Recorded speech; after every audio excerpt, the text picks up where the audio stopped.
Okay, once again, I'm here with Nick Hansinger, and today we're going to be talking about living with passion. And the reason why I invited Nick onto the show here with us is because I feel that Nick is somebody who absolutely lives with passion. And mate, when we first met was actually about a month ago. We were at the Coaching Leadership Academy, and at that event, you and Donna really inspired me. And we struck up a conversation. I told you that I had this big dream to have thousands of people hear my voice, because I believe that God has given me something that's really special to actually have that voice be communicated out there in the world. And you were so optimistic and encouraging in my vision that I really took into your vision too. And some of the things that you were excited about with your yoga studio and things like that. And it wasn't just because you were excited about my thing that I was excited about your thing, but also I really just caught part of your vision with where you're going with your life and what you and Donna are doing and how you've been stepping in. So do you want to share just for the audience just a little bit about what you and Donna do, and just maybe just to try to weave it in a way to help people just maybe get a takeaway as well, to understand a bit of where you're coming from? For sure, yeah. And I just wanted to say, it was really just so inspiring to hear your message too.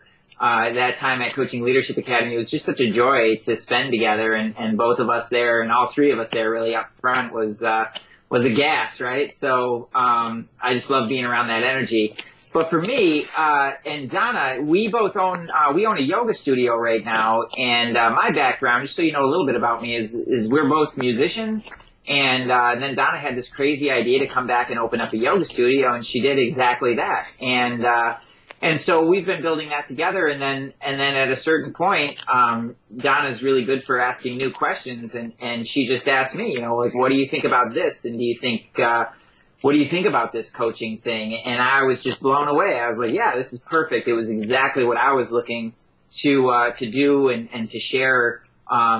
And in the way that I like to work with people. So it just made perfect sense. And since then, Donna and I have been building a coaching business together, and helping to integrate that with our community in a really powerful way, so that we could just help people find creative ways to come into their full potential and really live the lives that they want to live and that they deserve to live.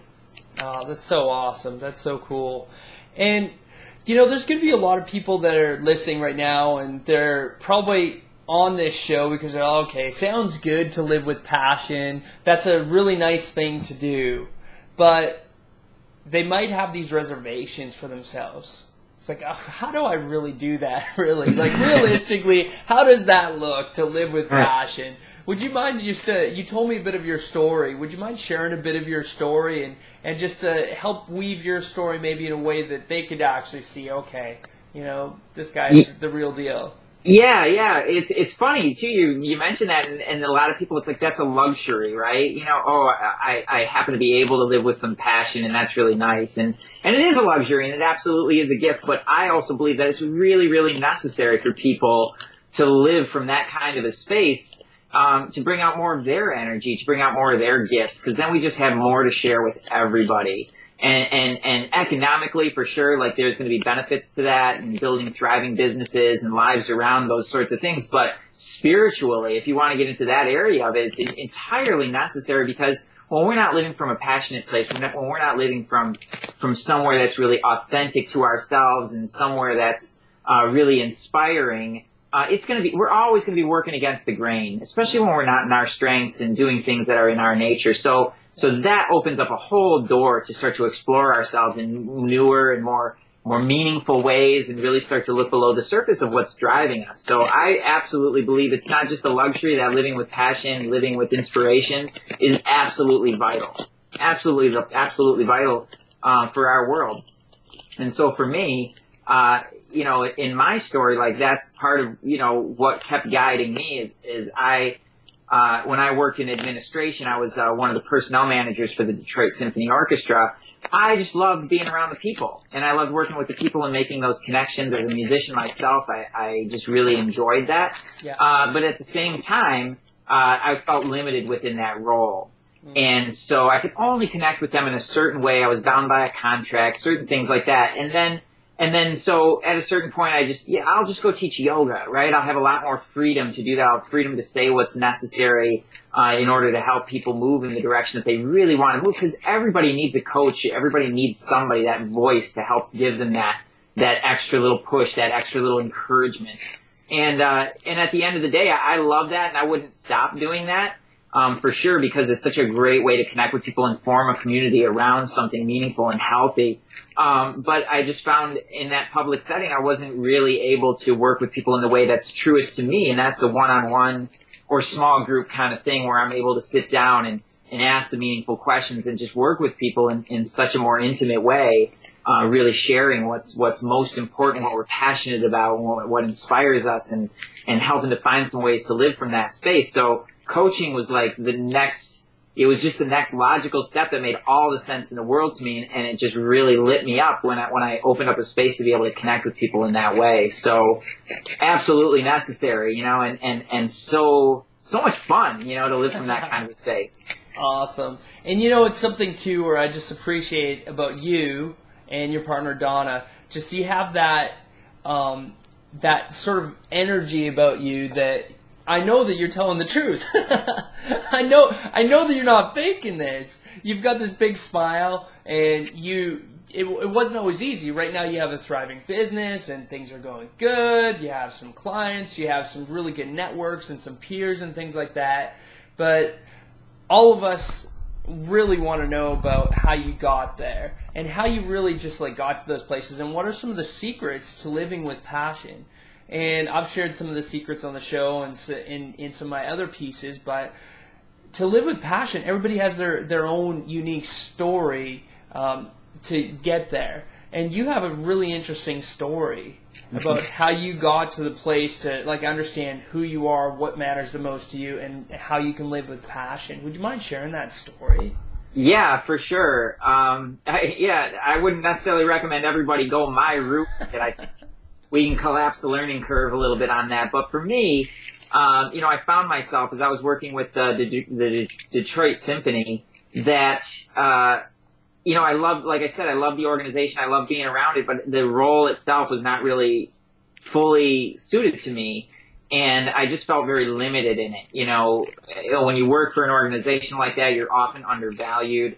Nonprofits, just simply, as much as they believe in their message, they don't have the dough to spread around to pay for somebody who has experience and who has talents, and so you're consistently undervalued, especially in the administration part of it. So I got to a point there, and the schedule was intense. I had an awesome boss and an awesome mentor. The guy was absolutely phenomenal, who allowed me a certain amount of freedom, and that's the reason I stayed there for the 10 years that I did. But at a certain point, and I remember it, I was just sitting in not his office, but our boss's office, and I had asked for a raise, and they finally came around with something, and they did give me a little bit more money, but it was just really clear understanding that you're going to take this and you're going to step up and you're going to do your job and don't ask for anything more.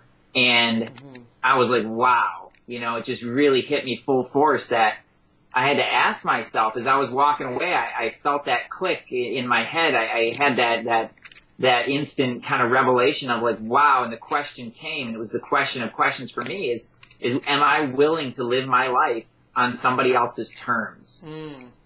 How, what, when, everything. How much I'm getting paid, exactly what I'm worth, when I'm going to be there. Their answer was right there. There was no hesitation. The answer was absolutely 100% no. I'm not willing to live my life on anybody else's terms. I want to live on my terms. And I made that decision, and within a few months, I was out of there. And, it left in a positive way, and there was definitely a little decompression time from that. And I went right in. I just decided I had to really start scrambling and looking, what am I going to do? Because I just knew I couldn't live like that. And a lot of my friends were a lot of my friends were proud of me. They're like, yeah, that's an amazing stuff. That's really cool. But truth be told, man, I did that out of desperation. And it was just an understanding in myself that I just knew that I couldn't live like that anymore. And so when I took that step, I just started scrambling. I thought, hey, here's this yoga thing. I've been doing this a little bit. Why don't I just do that? Play my trumpet, teach some yoga. And so I went and I did that. And I was scared. For sure, I was terrified, to be honest with you. How that would go. It seemed insane, but there was a voice in me. You know, there was a something in me that said, this is going to be big and this is going to lead to a lot of things, and you really need to follow this, because your intention is pure. Like, you really just want to help people. That's what that voice was telling me, and that's what I followed, and I did that. And it was a great moment. It didn't fix everything. Now, the most shocking for me was that I did that, and it was cool for a minute and really exciting and very freeing, but I found a lot of those same patterns starting to come back around. Some of the lack of motivation, some of that fear really starting to get in the way. And then that all that doubt of like, well, can I take this to the next level? Can I really keep this going? Well, what do I do? You know, and it was reflected too in me in a relationship that I'd had for a long time. I was in this relationship for years, and it was just not healthy for either of us. And there were so many attachments there, and there were so many things that weren't right within myself that I really needed to work out. And so I wound up at a yoga training, and there was a person there who asked me a question, you know, and hers was really simple. She knew a little bit about my story, and she just asked me, she's like, dude, what are you doing to yourself? And I'm like, wow, what am I doing? And from there, from that moment on, you know, I recognized what was happening. I recognized that I needed to get right with myself and really understand what was most important. And I went back, and as hard as it was, I ended that relationship and started to step forward. And that was the moment that I made a decision that my life would matter. I decided to matter. And that was the game changer. It was cool for me to decide to live on my own terms. I think that's really important for anybody, because we got to live in a way that's really congruent with our deepest values and our deepest wishes and aspirations. But until we decide to matter, all of that is really, really empty. And so if I had a word of advice to anybody, it's like trust in yourself and trust in your gifts, because you've got something in there that really needs to be shared. Yeah. And if you come from that kind of a space, help will come. And if you're open to showing up for yourself and showing up in your own life, you're going to have everything that you need to make that leap. So go for it. That's so amazing. Just part of my story is that I was working at a computer store for quite a long time, and I have grown in this coaching business and grown to the point where, you know, it's like, okay, well, it's nice to have this extra part-time income, and that was a bit of my comfort zone. And here I was taking on like business clients and all these people where I was challenging them to, like, you know, go that extra mile and step in that extra bit, and to really just like get true and understand who they are. And I was doing these really powerful things with clients, and I know that there was transformations happening for me too. But at a point for me, I knew that my time was done with this part-time job. And I don't want to just like dissuade things by saying, okay, well, you know, if you're living with passion, you should just drop everything that you have to make money. That's not my point. I knew that there's a season. Actually, the season was perfect. But I think that if you really check in with yourself, you know when the right time is, or you know somehow there's something off, and there's an opportunity for you to say, okay, it's time. And for me, I actually heard that for myself, but it actually took an encounter with someone else at my workplace, where the short version is I actually wasn't happy in my work. I wasn't motivated, but I was striving to be motivated all the time. And and I was doing all these incredible things for the first part of the week, and then the weekends would just deflate me, and I just like strive to get to that place. And one day, and I just thank him so much for saying this to me. And he said it because he was frustrated at my attitude. And he said, Scott, why are you even here? And I couldn't respond to it. We had a bit of a confrontation, if you will. And I just started pacing up and down the hallway at that workplace. And I started asking myself, it didn't take but 3 days until I said, okay, that's it.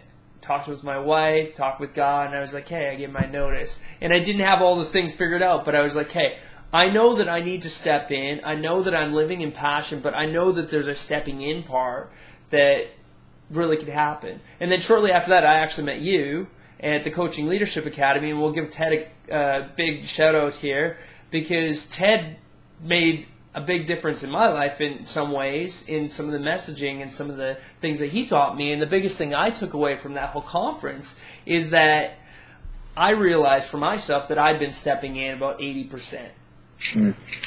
And a lot of people step in that 80% and they don't take that extra plunge to actually say, okay, well, what is that extra 20%? What does that look like? I think that looks like, that's like the raw, most real part of you coming through.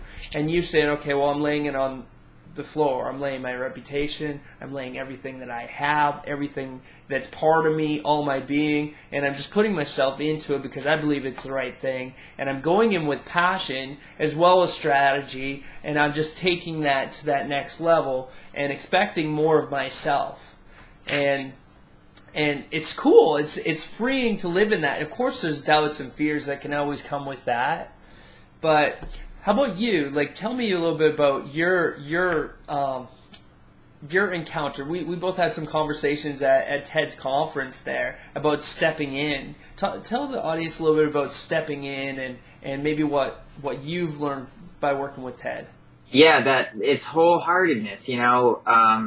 What you described, that 80%, or that, just keeping that into that safety and comfort zone, that's the rat race in so many ways. That's just you're always cutting yourself off from a part of that, and you're continuing to feed the wheel. But there's 80%, that's 20% of yourself that's cut off. That's you're not really connecting with, or really living, or really exploring, and getting into that space. Getting into that extra 20%, or even if it's just that extra 10%, it's that little bit more. Whenever we start to stretch ourselves, that we start to find so much more of our potential within there. And it's always going to feel uncomfortable. Like that's what that space